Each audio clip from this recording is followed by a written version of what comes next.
October 1st, 331 BC, near the village of Gaugamela. The two most powerful armies in the world, the Persians and Macedonians, are about to clash. The Macedonian army moves first, even though they are outnumbered 5-1. Their young leader, Alexander, orders his elite troops to attack the center of the Persian line. What was at stake at Gaugamela was the entire Persian Empire. Darius, king of Persia, has no intention of losing his empire. He had lost before to Alexander at the Battle of Issus. Now he is determined to crush the boy king. Darius orders his men to attack Alexander's left flank. Darius was setting a trap, and he was forcing Alexander to march right into it.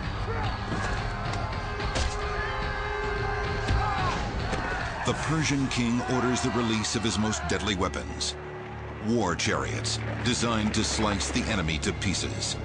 If you're Alexander, what are you going to do against something like that? Facing incredible odds and terrifying weapons, will Alexander be able to save his men and his kingdom? The story of Gaugamela really began in a small backwater of the ancient world, a region north of the Greek peninsula called Macedon. This mountainous region was considered barbaric by the Greeks because it was a monarchy, not a democracy. And from childhood on, the boys of Macedon, like Alexander, were raised to be warriors.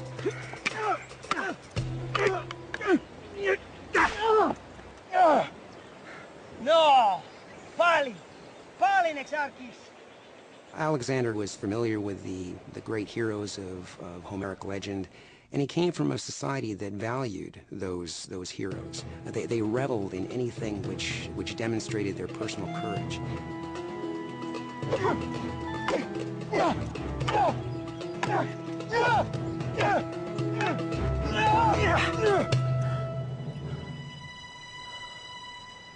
Alexander's father was King Philip of Macedon. A grizzled veteran of tribal wars, he was a student of the art of war. Philip's leadership and army unified the people of Macedon. He had made Alexander a cavalry commander at age 16. Philip was not only a brilliant statesman, but a brilliant innovator. What Philip did was to remake Macedonia into the most powerful state in the ancient world. He literally changed the way armies were organized and the way they fought. Philip creates an army of professionals. He actually pays them, and pays them well. They drilled year-round, and they were in units along with people from their home regions. So they were very cohesive, and they were very well trained, and therefore much more maneuverable. With Macedon transformed into a regional power, Philip now intended to unify all of Greece under his command. Parmenio, prasta pragmata. Hoi Athanaio, ke hoi voitute. Sumi Mackensen. Ko profo eso, tus Athanaius. Oposun epithoso, sun capsumen et kainos. Katastasos Alexandron. Hegemon ton hippon. Et toimos esti.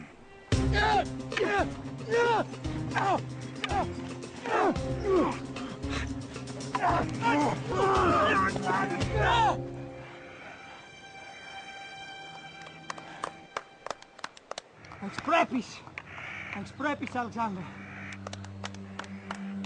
The other formative force in the life of Alexander was his mother, Olympias. The daughter of a conquered king, she became Philip's bride as a spoil of war. Her relationship with Philip was rocky at best. She had sort of been cast aside in favor of another, more beautiful new wife. And so you might say Alexander had some resentment because he felt that his mother had been wrongfully denied a certain privileged place.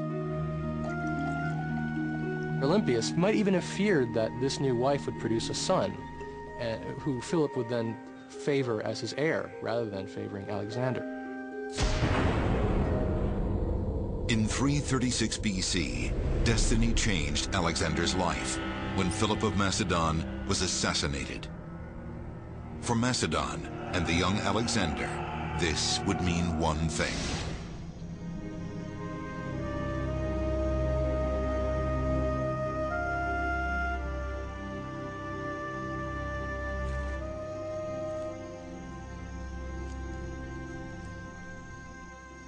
Alexandra.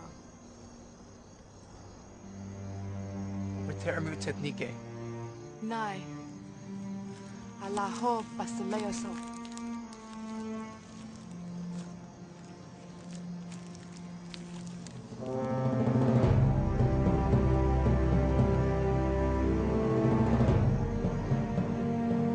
Philip's death did not stop the Macedonian plans for conquest. Just 20 years old, Alexander took control of the army and marched on Greece, which rebelled after Philip's death. Athens and the other city-states surrendered to the young king. The Macedonian army was unstoppable. Next, Alexander turned his attention east to Persia. The Persian Empire was, in its day, the greatest empire in history. There had never been anything like this, as big as the Persian Empire, as organized as the Persian Empire. At its height, it stretched from the Indo-Pakistani border in the east all the way to Macedon, and in the south, it included Egypt.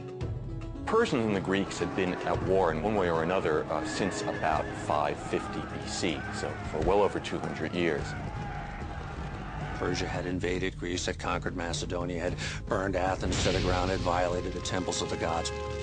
Alexander grew up with the idea that the ultimate grand prize was the Persian Empire.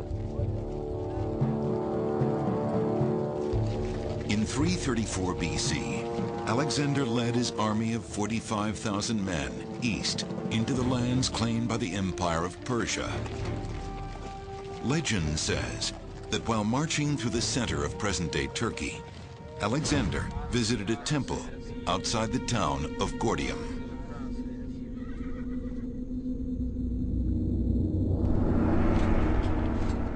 The temple was the home of a famous riddle, the Gordian knot, an ancient puzzle created by the gods. A knot so intricate that whoever untied it would become Lord of Asia. This was an irresistible challenge for Alexander, who had already declared that he would conquer the continent. In those days, particularly for a guy like Alexander, who was steeped in the Iliad and the whole heroic tradition, if you were a king, you were supposed to go out and conquer the world. Eloton perede ukedl, mitina kai todo etus pelus, 15 igresete. Epelaxman epitusacros. To this mu epiteluse sum bebekotos. Basilius con Macedon. Con Henegan con Helenan. Ikearcho. Tesasias. The inner plain that he dwelt on was populated by Achilles, Hector, Heracles, the great heroes. And that was what he wanted to do. He wanted to leave a name that would never die, to accomplish things that no one had ever done before. Opus mende imparcate. Tuape de Desmond. Etus pelus is kisate. Women legason hote paisas.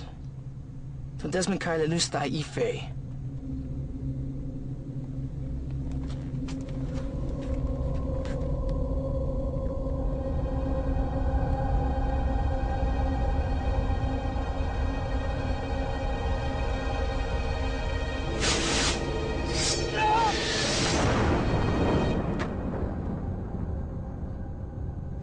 Solano to Restora. To remove. Whether or not the story is true, I think it tells us something about the nature of Alexander, his character, that he was willing to look for inventive and new solutions. And even more than that, that he was driven to succeed. Historians argue over whether the story of the Gordian knot is true or simply a myth. But there is no debate about Alexander's legendary drive and genius. It would now be tested in one of the most important battles in the history of the ancient world.